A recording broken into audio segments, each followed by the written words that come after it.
All right, y'all. Welcome back to the show. I'm Scott Horton, scotthorton.org. Our next guest is Scott McConnell, founding editor of the American Conservative magazine.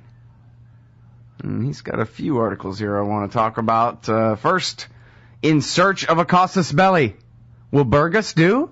Welcome back to the show. Scott, how's it going? Pretty good, Scott. How are you? I'm doing real good. It's been a while. Yeah, it has been. So far, Burgas ain't good enough. Doesn't look like.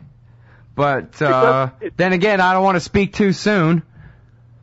I guess, first of all, can you just give us the background for people who haven't been paying attention? Maybe they just got back from vacation or something. What happened? Burgas, Bulgaria, the bombing, and what does it have to do with a casus belli for a war with anyone? Well, a week ago, a busload full of Israeli tourists outside of an airport was hit by a terrorist bomb. And there was in the media a guy who's shown like walking around who was considered the probable perpetrator. And from what I've seen, I don't think anybody knows exactly who it was and who was the network behind him or why it was done, except Israel. Not even the Israeli intelligence services, but Prime Minister Benjamin Netanyahu jumped on it immediately. It said, it's Hezbollah, it's Iran, it's Hezbollah, it's Iran. And he, very quickly got himself booked on major Sunday talk shows and was essentially trying to spin this as an example of the threat Israel faces and America faces and why Iran can't be trusted. And, Israel, as you know, has been kind of trying to draw America and the West into the idea that a preventive war on Iran is necessary for a long time. Both America and its NATO allies have been trying to restrain Israel from going to war by itself. And, so I worry that this terrorist incident would be enough to kind of tip public opinion in the United States to be more supportive of an Israeli war. And, there's also Israel has been talking a lot about the possibility of an attack at the Olympic Games, which would also have the same effect on public opinion. So, that's where we are. As far as I think it's certainly plausible that Hezbollah operatives killed Israeli tourists. Well, yeah, that was going to be my first follow-up, was what are the chances, you think, that it was Hezbollah that would do it?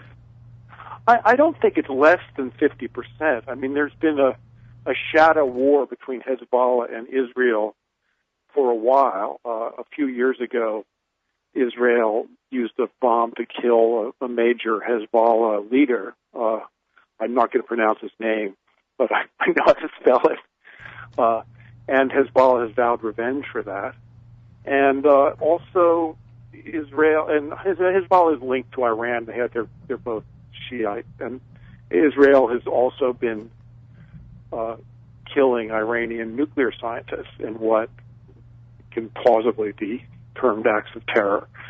So, there is a kind of shadow terror war going on between the intelligence agencies of those entities. Right. So now, to hear Netanyahu tell it, Hezbollah is basically just a front for Iran in that sense, that if Iran told Hezbollah, we want you to blow up a bus full of people in Bulgaria, then that's what they are. It's just, that's their role in the world, is to follow those marching orders. Is that true, do you think? I think that's pretty unlikely. Hezbollahs are Lebanese, and they represent a significant part of Lebanon's population, and they have their own interests, but I'm sure they've gotten aid and assistance from Iran before. So it's a more complicated question, but they're certainly not like Tehran speaks and Hezbollah acts. There's nothing like that.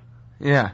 For Netanyahu, this sort of seems to be just, he doesn't even need to actually say it, right? It's just, Hezbollah and Iran are the same word in a way. Yeah.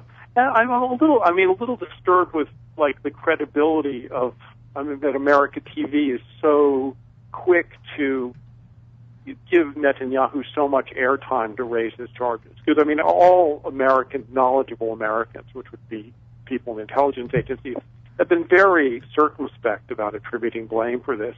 But what you hear is Iran, Hezbollah, and, not much caution. And there's obviously a pretty bad history of people who are in the target lines of various ideological actors, like Saddam Hussein and his supposed nuclear weapons plant and stuff like that, leading to war. So, I mean false charges that are, and manipulation of intelligence findings. So, and I worry that this is happening again. Yeah. Well, I thought it was interesting that in the New York Times article, which Glenn Greenwald skewered for just really taking Netanyahu's word for it, him and an anonymous American official, that if they agree, then this is an absolute fact, that yes, it's a confirmed truth now that Hezbollah did it. It was that article that said, well, still this would have been tit for tat. Yeah. And which is actually pretty much out of the ordinary for the New York Times, right? Which would typically would say that anything anyone ever did to an Israeli would be an attack, and anything Israel ever did would be only retaliation for whatever happened to them last. Yeah, there's some Israelis who have said that. Typically, they're right-wing Israelis who are on the outs of Netanyahu, but in the defense infrastructure said, well, you want a war with Hezbollah, maybe you'll get one, and this is what it's like, but you're not going to find many. It is a rare thing for an American to be saying Israel is, or Americans for that matter, are always the pristine, completely innocent actors in the world stage who are, only victims, which be surprising to most people in the world. Yeah. Well, there's a lot of things that people in Washington, D.C. believe that the rest of us just kind of scratch our heads about. Now, here's something that, I don't know. No, I guess we'll have to start with this. I want to talk about the Abu Nidal wrinkle at the end of your article here. I just think it's great. But that probably, we'll have to start the next segment with that, because I don't think we'll have time to really let you explain the great irony in all of this, Scott. Okay. But, I guess I want to go back then to your point about the casus belli and whether this really amounts to the kind of thing where they could launch strikes on it. Doesn't look like they're going to really exploit it that far. Gareth Porter had a piece we talked about on the show with him yesterday about how, they're trying to get the EU to put them on the terrorist list, and that's really what they're pushing for with this at this point. But it really does amount to one of, 5,000 stories about those damn Iranians. They are so dangerous and so crazy and so violent, and all they do is kill innocent people outside of their own borders. And all of these things, and nuclear threat to the world, and nobody ever really proves any of it. And I'm not trying to be an apologist for Iran or whatever, but there are 1,000 stories like this, and none of them really are true, but they amount to, I assume, at least in the mind of the average person, a bunch of, a lot of smoke means there must be fire kind of a deal, At some point, it'll be okay once the bombs start falling. I mean, I hope we've learned something about this, but I fear not enough. From the Iraq fiasco, but because I think Iran has. People don't ask why would Iran. Either why would Iran want to build a nuclear weapon? Maybe because it's surrounded by states with nuclear weapons, or why would it not want to? Which is, I think, plausible because I think they don't try to, but it's a complicated place, and we know very little about it. Yeah. All right. Well, I'm sorry, we got to hold it right here and go out to this hard break. It's Scott McConnell from the American Conservative magazine. That's theamericanconservative.com. In search of a casus belli. Will Burgas do? We'll be right back after this. All right, y'all. Welcome back. I'm Scott Horton, scotthorton.org. I'm talking with Scott McConnell from the American Conservative magazine, theamericanconservative.com. Subscribe. And we're talking about this piece, In Search of a Casus Belli. Will Burgas do? And then I've heard this maybe once or twice before. Hell, it might have been from you in the first place there, Scott. But it's the story of how Israel came to invade southern Lebanon in chase after Yasser Arafat, I guess, back then, and create Hezbollah as a consequence, and a whole hell of a lot of the messes they've been in ever since, and how it was just like this, one of these Burgas-style attacks where, you know, whoever was the Benjamin Netanyahu in charge in 1982 decided he wanted to blame who he wanted to blame, and created a disaster for everyone involved. Well, it was Menachem Begin, who I think is kind of a role model for Netanyahu, though he was less fluent in the American media. But Israel wanted to chase the Palestinian Liberation Organization out of Lebanon, and Israel was as much afraid of, maybe more afraid of peace with the PLO, and a PLO that would say, you know, let's get a Palestinian state alongside Israel and make peace with it, and that was happening in PLO circles. But it was a divisive issue, and there were kind of left wing or whatever factions within the PLO that wanted nothing to do with Arafat or finding a peaceful accommodation with Israel, and one of them was Abu Nidal. And Abu Nidal assassinated or tried to assassinate the Israeli ambassador to London, and they shot him in the head. It didn't kill him, but he died fairly recently. But you know, killing an ambassador is, almost universally a cause for war. But of course, Israel didn't want war with Abu Nidal, who they wanted war with the PLO. So they immediately, obviously they were looking for a casus belli, and they had a plan to invade Lebanon and create a little Christian mini-state and drive the PLO out and to, reorganize the Lebanese government to their liking. And you say it wasn't because they were afraid that if they didn't, do some preemptive strike, that Yasser Arafat was going to be some power and hurt them. They were afraid that they might have to sit down at a table and make a peace with him? I think that's true. Israel is... I'm sorry to interrupt and go back, halfway through the story here, but dang. Yeah. No, certainly the conversation of within the PLO, where within political Palestinians about making peace with Israel within the 67 borders was pretty far advanced, and that's a conversation that started in Palestinian circles in the 70s, I guess. This was in 1982, and then there were already rebellious groups, of which Abu Nidal was one, and I suspect, I don't actually know or remember this, that they tried to shot the Israeli ambassador in order to create trouble, and they did. All right. So I'm sorry that I interrupted you on that just particular point, but you're saying, so then after this assassination by the Abu Nidal faction, they went ahead and used that as the excuse to invade southern Lebanon to chase after Arafat and those that they could have made peace with. Yeah. Way back then. Yeah, way back then, it wasn't, I don't think, overwhelmingly obvious in Israel that you could make peace with the PLO, but it was pretty obvious too.